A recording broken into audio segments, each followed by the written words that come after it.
Bom dia, bom dia, bom dia, pessoas lindas, maravilhosas.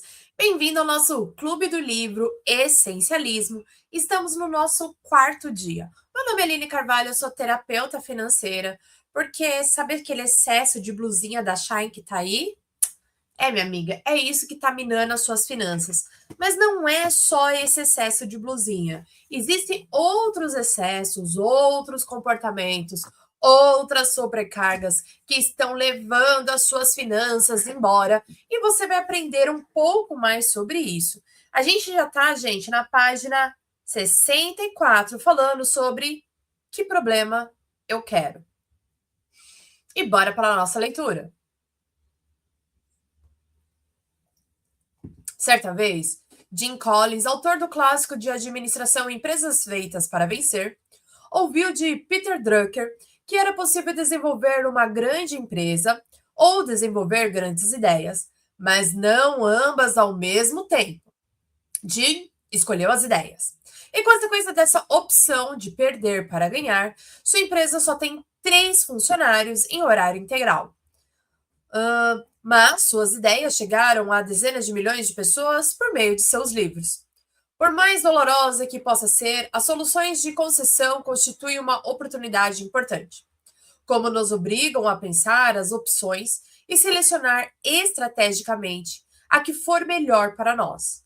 Aumenta de forma significativa a probabilidade de obter o resultado que queremos, assim como fez a Southwest. Podemos desfrutar o sucesso que resulta de um conjunto de escolhas coerentes.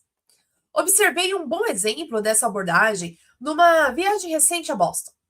Ainda no avião, comecei a conversar com um casal que visitaria seu filho em Harvard. Estavam visivelmente orgulhosos porque o filho estudava lá.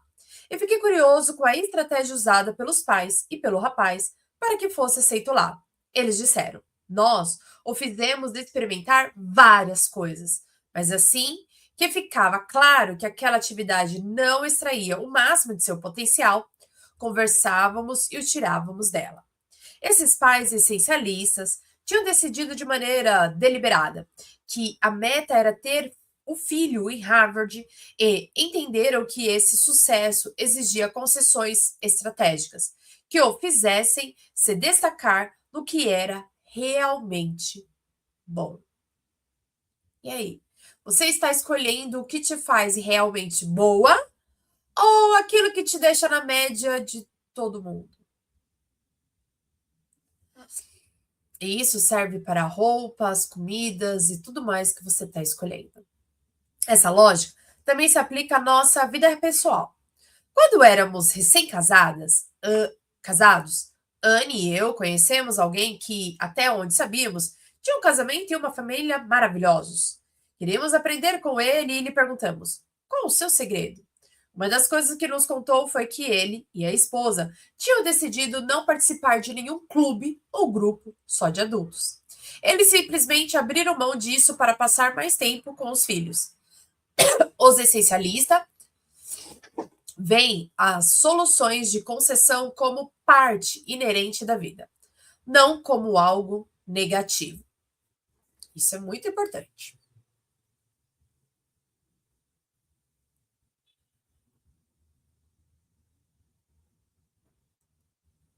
Em vez de indagar do que eu tenho que abrir mão, pergunto: em que quero investir tudo? O impacto cumulativo dessa pequena mudança de ponto de vista pode ser profundo. E aí, minha amiga, que tal você perguntar em que quero investir tudo? Eu quero investir meu tempo com essa pessoa, eu quero investir meu tempo e minha energia nesse lugar. Então, nós aprendemos que não essencialista, pensa, posso fazer os dois. Pergunta, como faço tudo? E ok, você foi ensinada há anos a agir assim. Mas quando você se torna essencialista, você pergunta, o que eu posso ceder para ganhar na troca? Pergunta, em que quero investir tudo? Para viver como essencialista, não é preciso escolher entre família, saúde e trabalho. O que eu estou dizendo é que, diante de uma decisão em que uma opção prioriza a família e outra os amigos, a saúde ou o trabalho, precisamos estar dispostas a perguntar: que problema queremos? A solução em que perdemos uma coisa para ganhar outra maior não devem ser ignoradas nem menosprezadas. Devem ser adotadas e realizadas de forma ponderada, deliberada e estratégica. E eu, gente, fiz isso lá quando eu estava endividada. Eu olhei para minhas finanças, estava trancada em casa por causa da pandemia. E aí eu falei assim: no que eu quero gastar aí minha energia? Do que eu posso ceder, abrir a mão agora para ganhar no futuro? E aí eu falei assim: ok, eu posso abrir mão nesse tempo da Netflix ou de todos os canais que eu tenho assinado, que eu acho que eu tinha uns 2 canais assinados na época, 2 streamings. Eu posso abrir a mão de fazer a unha fora nesse exato momento. Eu posso abrir a mão de fazer o meu cabelo no cabeleireiro e eu fazer comigo. E aí, esse pouquinho que eu vou poupar, eu vou juntar ele e vou quitar as minhas dívidas. E foi isso que eu fiz. E foi por aí que eu comecei. Entende? Então, quando você pergunta o que posso ceder para ganhar em troca, entenda, não é ceder por uma vida inteira, não é eterno, é ceder por um tempo e depois tem volta. Hoje eu assino 2 streamings, entendeu? Poderia assinar mais? Poderia, mas eu sigo essa regra do essencialismo. Para que ter mais streamings se eu não dou conta de assistir tudo? Então eu olho para os streams que eu tenho e falo assim: tô gostando de assistir isso, eu quero continuar assistindo isso, eu não quero mais, o que eu quero assistir? E aí eu vou escolhendo.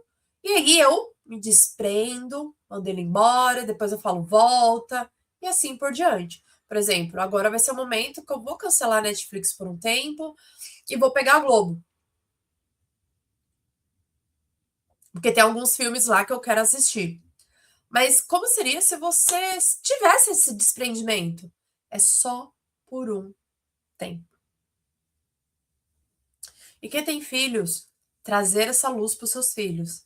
A gente vai parar com isso, mas é só por um tempo. Para viver como essencialista, não é preciso escolher entre família, saúde e trabalho. O que eu estou dizendo é que, diante de uma decisão em que uma opção prioriza a família e outra os amigos, a saúde e o trabalho, precisamos estar dispostos a perguntar: que problema queremos? As soluções em que perdemos uma coisa para ganhar outra maior não devem ser ignoradas nem menosprezadas. Devem ser adotadas e realizadas de forma ponderada, deliberada e estratégica. Explorar. Como discernir as muitas trivialidades do pouco que é vital? Explorar. Discernir as poucas coisas vitais das muitas triviais. O paradoxo do essencialismo é que, na verdade, os essencialistas examinam mais opções do que os não essencialistas. Estes se empolgam com praticamente tudo e, portanto, reagem a tudo, mas por estarem tão ocupados correndo atrás de todas as ideias e oportunidades, na verdade, exploram menos. Por outro lado, o caminho do essencialista é explorar e avaliar um grande conjunto de opções, antes de se comprometer com alguma delas. E como só se compromete com poucas ideias ou atividades fundamentais, e dão tudo de si a elas. Os essencialistas exploram mais opções no início para se assegurar de escolher a melhor depois. Então, experienciar de tudo um pouco também faz parte da parte para você decidir aonde você vai pôr a sua total atenção. Na segunda parte, discutiremos 5 práticas para explorar o que é essencial. A atração gravitacional dos não essencialistas pode ser tão forte que talvez seja tentador dar apenas uma lida rápida nessa sessão, mas ela é fundamental para a busca disciplinada por menos.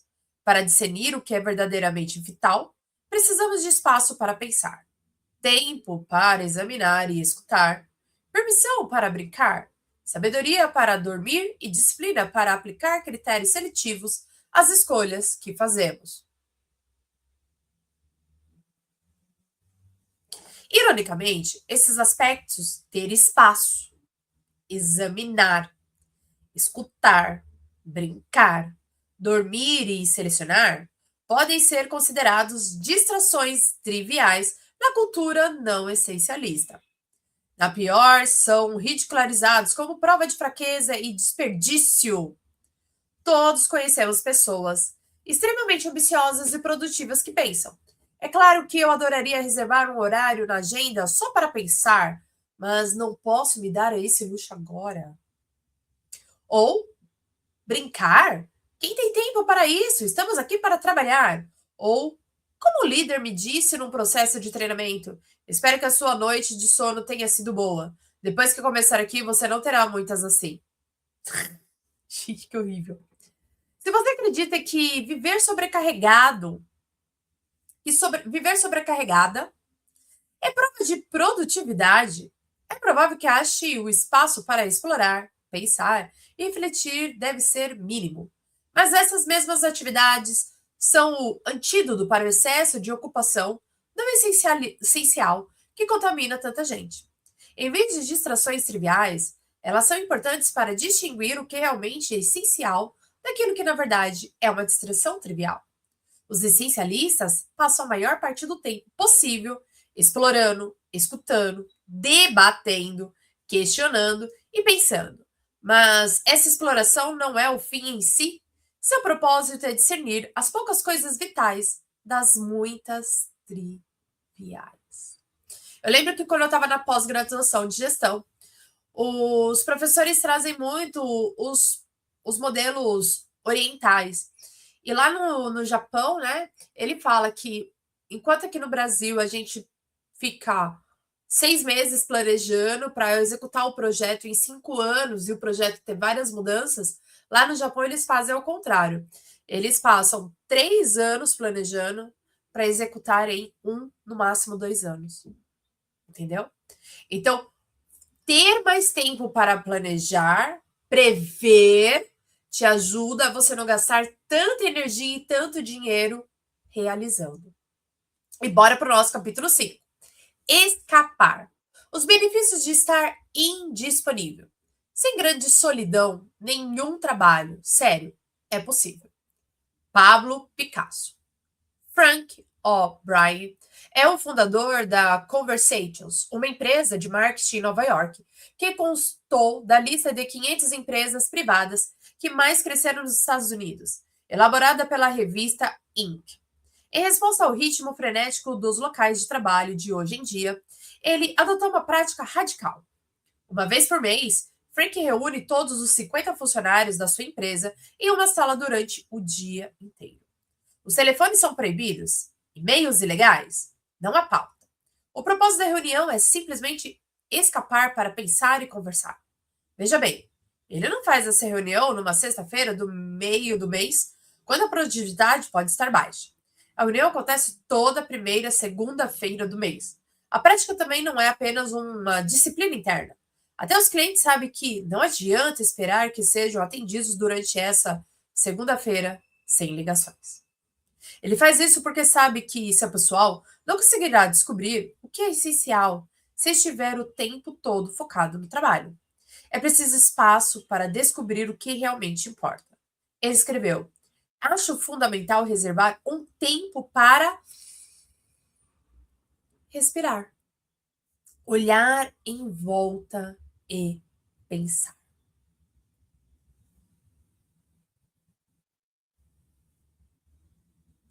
Não sou eu que está falando, quem está falando isso é Frank O'Brien, fundador de uma grande empresa. Esse nível de clareza se faz necessário para inovar e crescer. Além disso, ele usa a reunião como indicador para saber se os funcionários estão passando tempo demais com coisas não essenciais. Se alguém não pode ir à reunião porque está muito ocupado, isso me revela que estamos trabalhando com ineficiência ou que precisamos contratar mais gente. Infelizmente, nessa época de tempo escasso, não conseguimos fazer essa pausa para refletir e discernir por omissão, só de propósito. Um líder com quem trabalhei admitiu ter passado 5 anos além do necessário numa empresa. Isso porque vivia tão ocupado que não fazia uma pausa para decidir se deveria estar lá. As exigências cotidianas o impediam de realmente se afastar para olhar de longe, visualizando o panorama mais amplo.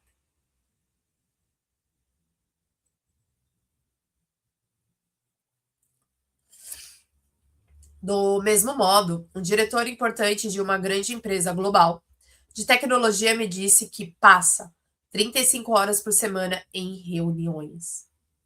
E fica tão consumido por elas que não encontra sequer uma horinha por mês para traçar estratégias para sua carreira, muito menos para levar a empresa a um novo patamar.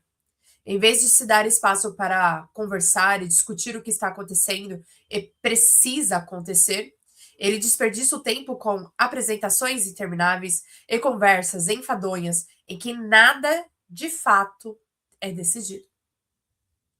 Antes de avaliar o que é essencial ou não, é preciso explorar as opções.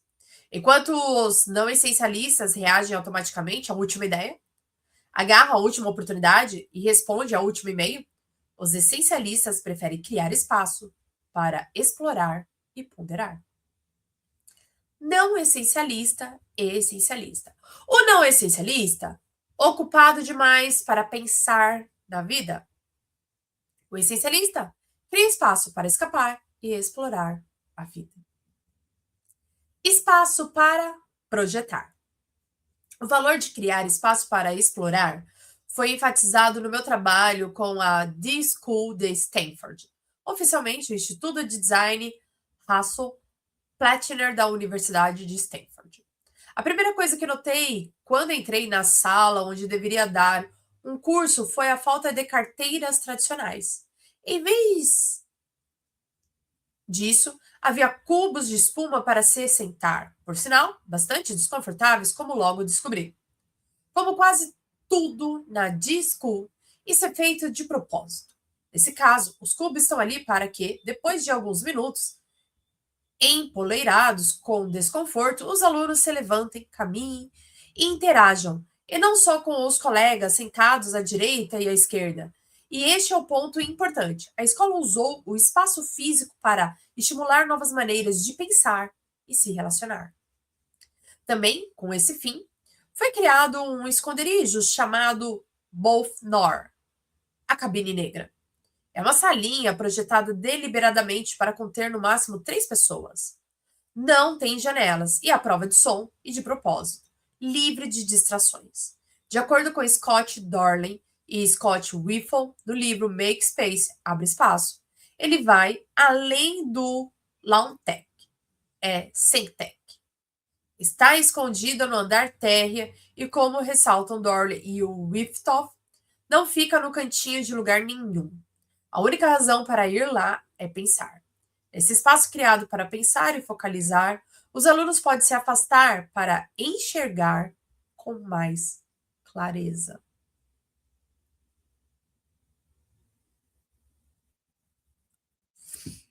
Por alguma razão, há uma associação falsa com a palavra foco.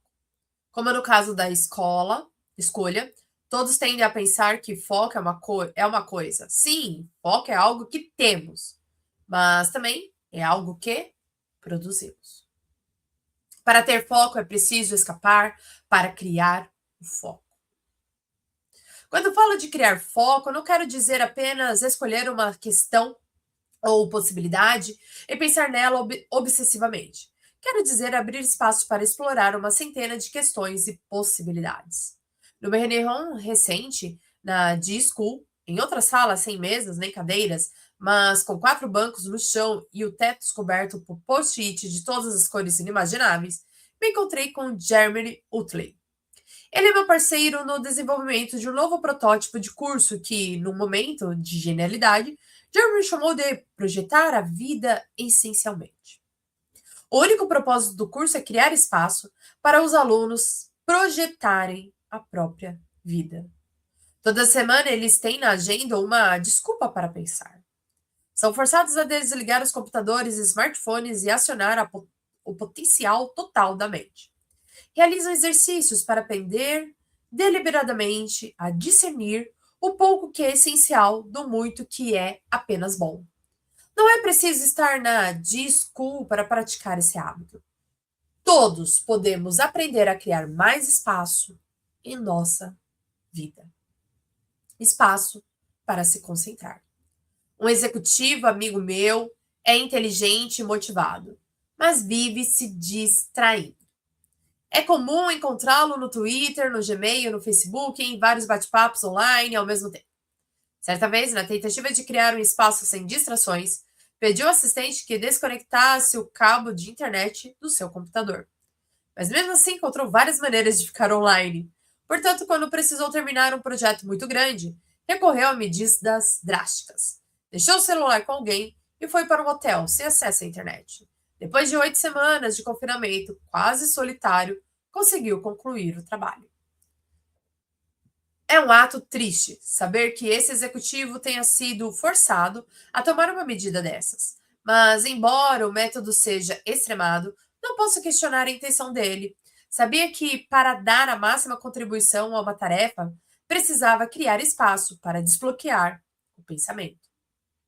Isaac Newton passou 2 anos trabalhando no Principia Matemática, o famoso livro sobre a gravitação universal e as 3 leis do movimento. Esse período de confinamento, quase solitário, foi fundamental para uma verdadeira revolução que configurou o pensamento científico dos 300 anos seguintes. Richard S. Westphal escreveu: perguntaram a Newton como havia descoberto a lei da gravitação universal. Pensando nela continuamente, foi a resposta. Naquilo que pensava, ele pensava continuamente, ou seja, com exclusividade, ou quase. Em outras palavras, Newton criava um espaço ininterrupto para a concentração intensa, o que lhe permitiu explorar os elementos essenciais do universo. Inspirado por Newton, usei uma abordagem semelhante, embora talvez menos radical, para escrever este livro. Agendei 8 horas por dia para escrever, das 5 às 13 horas, 5 dias por semana. A regra básica era: sem e-mail, sem telefonemas, sem compromissos, nem interrupções, até às 13. Nem sempre consegui, mas no fim, a disciplina fez uma grande diferença. Configurei a resposta automática.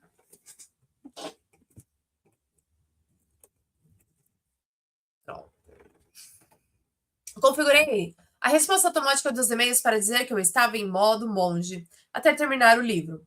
Ao criar espaço para explorar, pensar e escrever, além de terminar o livro mais depressa, ainda obtive controle sobre como passava o resto do tempo.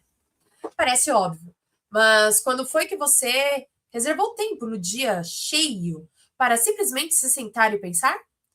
Não estou falando dos 5 minutos durante a ida para o trabalho, em que você monta a lista de afazeres, nem da reunião, em que se distraiu refletindo sobre a abordagem de outro projeto em que está trabalhando. Estou falando de reservar de forma deliberada um período sem distrações, num lugar isolado, para não fazer absolutamente nada além de pensar.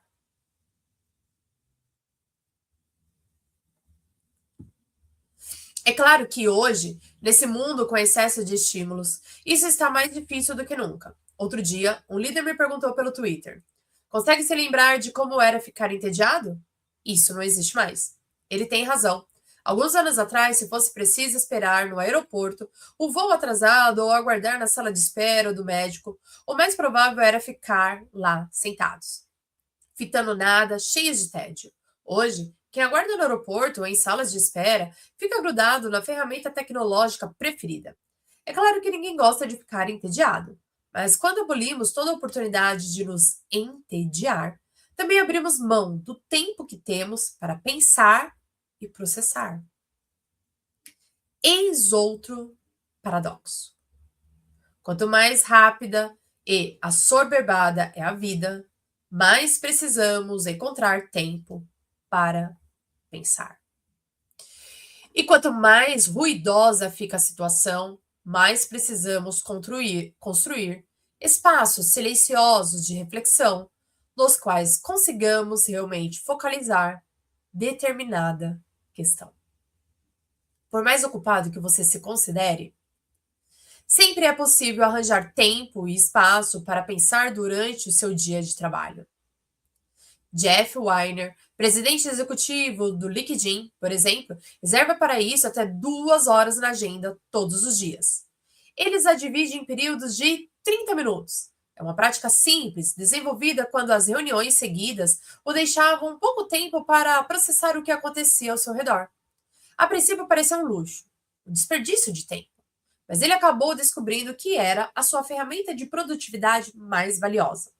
Ele a vê como a principal forma de segurar o controle do seu dia, em vez de ficar à mercê dele. Quantas vezes você está somente à mercê do seu dia? Fazendo o que esperam de você, fazendo o que falam para você fazer, fazendo o que você acha que eles querem que você faça, e não usou a ferramenta básica. Verdade, isso é meu?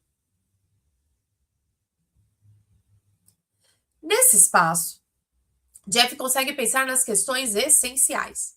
Como estará a empresa daqui 3 ou 5 anos? Qual a melhor maneira de melhorar um produto já popular ou de satisfazer alguma necessidade ainda não atendida dos clientes? Como aumentar uma vantagem competitiva ou reduzir uma desvantagem? Ele também aproveita esses momentos para se recarregar emocionalmente. Isso lhe permite passar de solucionador de problemas a instrutor, o que é esperado dele como líder. Para Jeff, criar espaço é mais do que uma prática.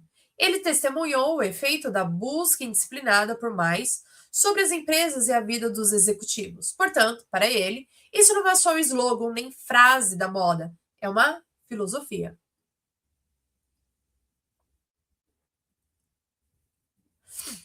Espaço para ler. Podemos nos inspirar ainda mais com o exemplo de Bill Gates, que regularmente tira uma semana de folga de suas tarefas na Microsoft só para ler e pensar. Certa vez comparecia a uma sessão de perguntas e respostas com ele na sede da Fundação Bill e Melinda Gates, em Seattle. Por acaso ele acabara de voltar de uma dessas Think Weeks, as semanas de pensar. Embora eu já tivesse ouvido falar dessa prática, eu não sabia que ela data da década de 1980 e que ele a manteve mesmo durante a época de maior expansão da Microsoft. 2 vezes por ano, no período mais movimentado e frenético da história da empresa, ele ainda assim criou tempo e espaço para se isolar durante uma semana e não fazer nada, além de ler artigos. Seu recorde são 112. E livros, estudar tecnologia e refletir sobre o contexto mais amplo. Hoje, ele continua tirando folgas das distrações diárias de administrar sua fundação para apenas pensar. Embora uma semana inteira pareça exagerado ou impossível, há maneiras de reservar a cada dia um período para reflexão. Uma prática que considero útil é simplesmente ler literatura clássica. Não um blog, nem um jornal, nem o best-seller mais recente. Durante os 20 primeiros minutos do dia, além de sufocar minha antiga tendência de verificar os e-mails assim que acordo, isso deixa o meu dia mais centrado. Também amplia meu ponto de vista e me lembra de temas e ideias essenciais o bastante para terem resistido à opção do tempo. Então imagina se você encaixa no seu milagre da manhã 10, 20 minutinhos para você ler um artigo. Minha preferência é literatura inspiradora, embora a escolha seja algo pessoal. Há muitíssimas opções, só tenha o cuidado de selecionar algo que pareça eterno e que tenha sido escrito antes de nossa época hiperconectada. Esses textos podem questionar nossos pressupostos sobre o que realmente importa. Se você pode investir 2 horas por dia, 2 semanas por ano, ou mesmo 5 minutos toda manhã, tanto faz. O importante é criar espaço para escapar da sua vida associativa. exacerbada. Tem gente que usa meditação também para isso, tá? Você pode fazer isso. Capítulo 6. Olhar. Veja o que realmente importa. Onde está o conhecimento que perdemos com informações? A falecida escritora Nora Ephron é famosa por filmes como Silkwood, O Retrato de uma Coragem, Sintonia de Amor e Harry Sally, todos indicados ao Oscar. Seu sucesso como escritora e roteirista tem muito a ver com a capacidade de captar a essência de uma história. Eu vou grifar aqui para depois dar uma olhada nesses filmes. Talento que aprimorou na carreira anterior de jornalista. Mas apesar de todos os anos no ritmo acelerado das relações de jornal, a ligação que a afetou de forma mais profunda data da época do ensino médio. Charlie O. Sims era professor de jornalismo básico na Beverly Hills High School. No primeiro dia de aula de Nora no curso, ele começou mais ou menos como qualquer professor de jornalismo, com o conceito de lead. Explicou que lead contém o porquê, o que, o quando e o quem da reportagem e resume as informações essenciais. Depois que ele passou a primeira tarefa, escrever o lead de uma reportagem, Sims começou apresentando os fatos. Kenny L. Pertos, diretor da Beverly Hills High School, anunciou hoje que todo o corpo docente da escola irá à cidade de Sacramento na próxima quinta-feira para um colóquio sobre novos métodos de ensino. Entre eles, os palestrantes estarão a antropóloga Margaret Mead, o reitor Dr. Robert Maynard Hutchins e o governador da Califórnia, Edmund Brown. Os alunos dispararam a datilografar em suas máquinas de escrever, tentando acompanhar o ritmo do professor. Depois, entregaram os leads escritos com rapidez. Cada um deles tentou resumir o porquê, o que, o quanto e o quem de forma mais sucinta possível. Margaret Mead, Meyer Hutchins e o governador Brown falarão ao corpo docente. Na próxima quinta-feira, o corpo docente da escola irá. Sims examinou os leads dos alunos e depois informou que ninguém tinha saído bem.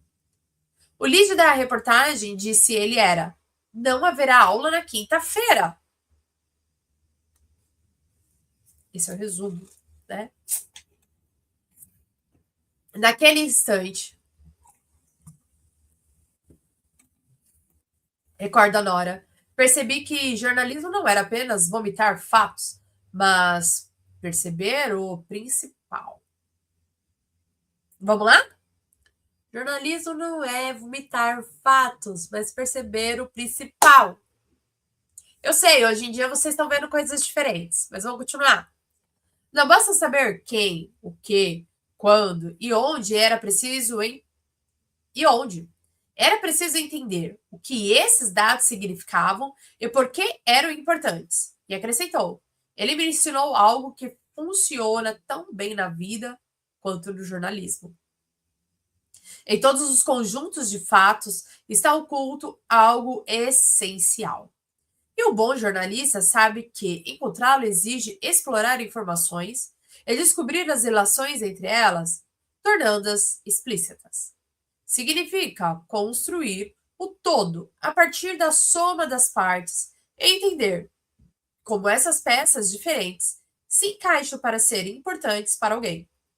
Os melhores jornalistas não simplesmente transmitem as informações.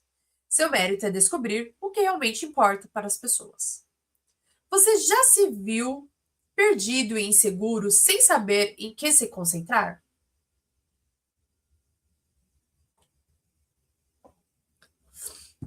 Eu vou perguntar de novo, tá? Você já se viu perdida e insegura sem saber em que se concentrar? Já se sentiu sobrecarregada? com todas as informações que a bombardeiam, sem ter ideia do que fazer com elas? Já se sentiu zonza com diversos pedidos que lhe chegam, incapaz de descobrir quais são importantes e quais não são? Já deixou de ver o ponto principal de alguma coisa no trabalho ou em casa e só percebeu o erro quando era tarde demais? Se você se identificou com alguma dessas situações, preste muita atenção na próxima habilidade do essencialismo: o panorama mais amplo. Gente, quem já se sentiu insegura, sem conseguir se concentrar, se sentiu sobrecarregada, com montes de informação, se sentiu zonza de tantos pedidos, incapaz de decidir o que é mais importante, principalmente no trabalho? Já deixou de ver o ponto principal de alguma coisa e depois percebeu? Já, né? Então vamos para a próxima parte. O panorama mais amplo. Em 29 de dezembro de 1972, o voo 401 da Yester Airlines caiu nos Everglades, na Flórida, matando mais de 100 passageiros. Foi um dos piores acidentes aéreos da história dos Estados Unidos até então. Mais tarde, os investigadores ficaram chocados ao descobrir que, em todos os aspectos importantes, o avião estava em perfeitas condições de funcionamento. Então, o que deu de errado? O jato Lockheed se preparava para pousar quando o copiloto Albert Stockstill notou que o indicador do trem de pouso, uma pequena luz verde que indica que o trem de pouso frontal desceu e está travado, não acendeu. Mas o equipamento estava em posição. O problema era a luz indicadora, não o funcionamento do trem de pouso. Enquanto se concentravam no indicador, porém, os pilotos só notaram que o piloto automático fora desativado quando já era tarde demais. Em outras palavras, não foi o trem de pouso que provocou o desastre. A causa foi o fato de a tripulação perder de vista o maior problema: a atitude da aeronave. Ser o jornalista da própria vida vai forçá-la a não se hiperconcentrar mais em todos os pequenos detalhes, em vez disso, a ver o panorama mais amplo. É possível aplicar as habilidades do jornalismo a qualquer campo, até a vida pessoal. Ao se exercitar para procurar sempre o lead, você perceberá que é capaz de enxergar o que estava deixando passar. Será capaz de fazer mais do que apenas ver os pontinhos de cada dia. Conseguirá também ligá-los e perceber as tendências. Em vez de apenas reagir aos fatos, conseguirá focalizar as questões maiores que realmente importam. E por isso eu vou repetir para vocês o lead, tá? Por quê, o que, quando e quem.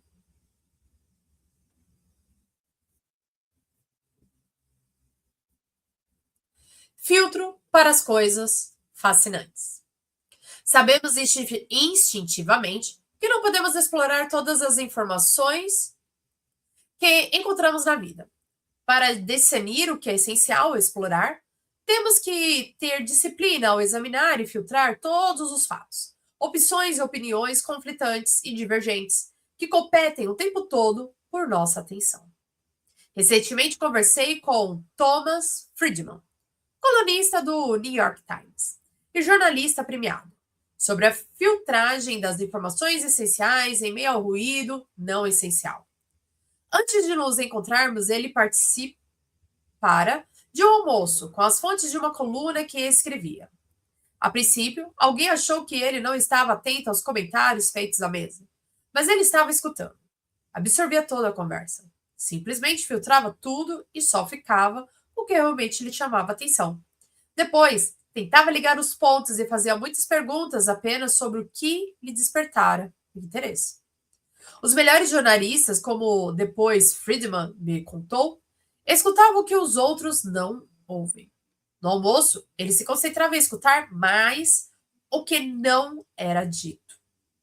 Os essencialistas são observadores e ouvintes poderosos. Como sabem que a realidade de ter que perder para ganhar não lhes permite prestar atenção em tudo, escutam deliberadamente o que não é afirmado de forma explícita. Leem as entrelinhas. Os não essencialistas também escutam, mas o fazem enquanto se preparam para dizer alguma coisa. Tá? Distraem-se com ruídos, hiperfocalizam detalhes inconsequentes e consequentes. Ouve a voz mais alta, mas captam a mensagem errada.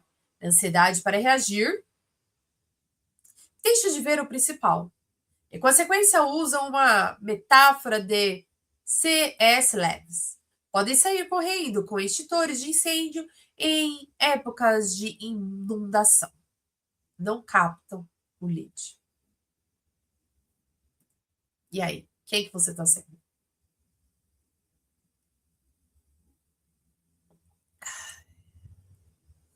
Não essencialista.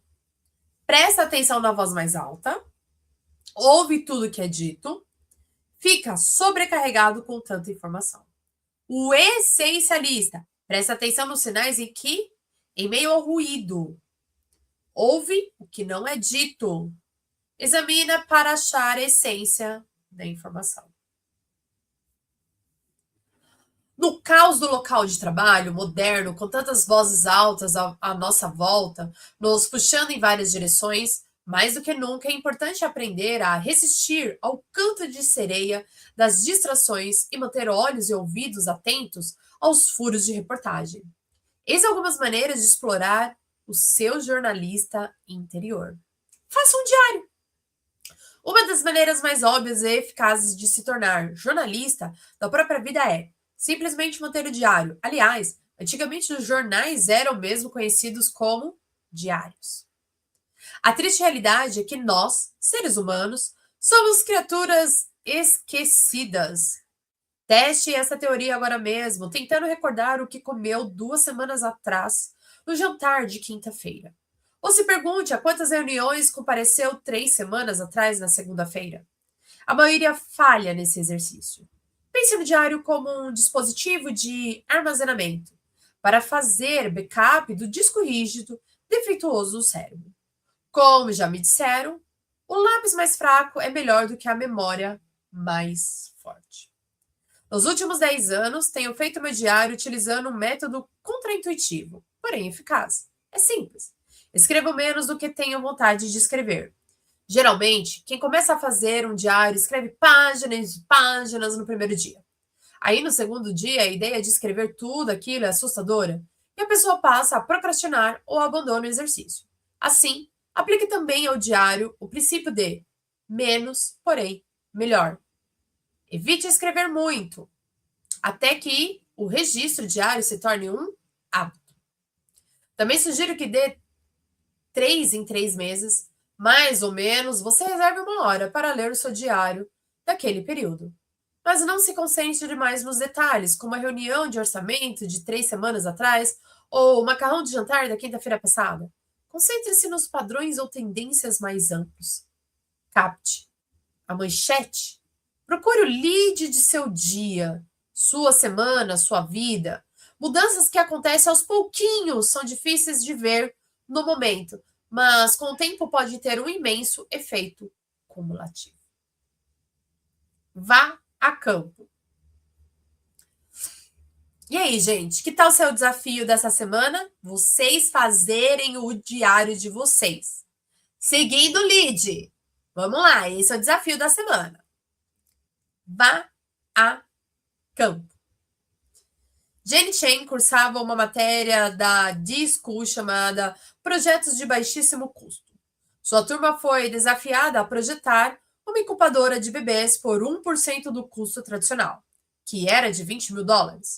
De acordo com Jane, nos países em desenvolvimento, 4 milhões de crianças com baixo peso ao nascer morrem nos primeiros 28 dias por não terem gordura suficiente para manter a temperatura do corpo. Se tivesse se apressado a resolver simplesmente um problema de custo, a equipe teria produzido uma incubadora elétrica barata. Uma solução aparentemente sensata, mas que no fim das contas não abordaria a raiz do problema. Em vez disso, eles se dedicaram a descobrir o que realmente importava. Foram ao Nepal para ver o problema de perto. Foi quando que descobriram que 80% dos bebês não nasciam no hospital, mas em casa, em aldeias rurais sem eletricidade. Portanto, de repente, ficou claro que o verdadeiro desafio da equipe era criar algo que não exigisse eletricidade nenhuma. Com essa ideia fundamental, começaram a trabalhar a sério na solução para o problema que tinham em mãos.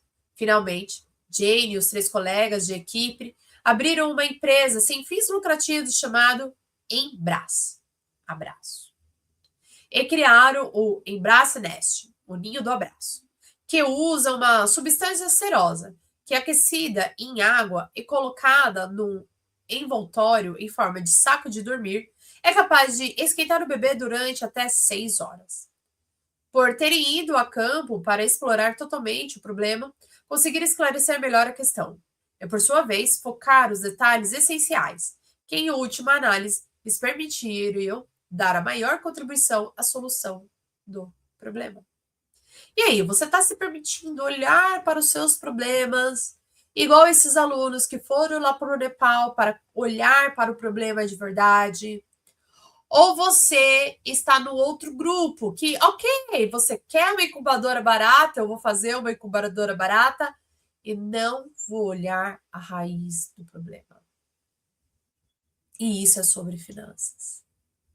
Porque muitas vezes a raiz do problema não tá na planilha, não tá no dinheiro, tá no modo como você se relaciona com as pessoas ao seu redor, tá no modo como você se relaciona com o dinheiro. Pessoas com dificuldade de se relacionar com outras pessoas têm dificuldade de se relacionar com o dinheiro. Então, que tal você fazer igual o grupo 2, ir lá no Nepal e começar a olhar a raiz do problema? Isso sim é o que vai te tirar das dívidas. Eu vou parar por aqui. E aí, amanhã, 7 horas da manhã, a gente se vê no Clube do Livro. Beijo, pessoal. Tchau, tchau.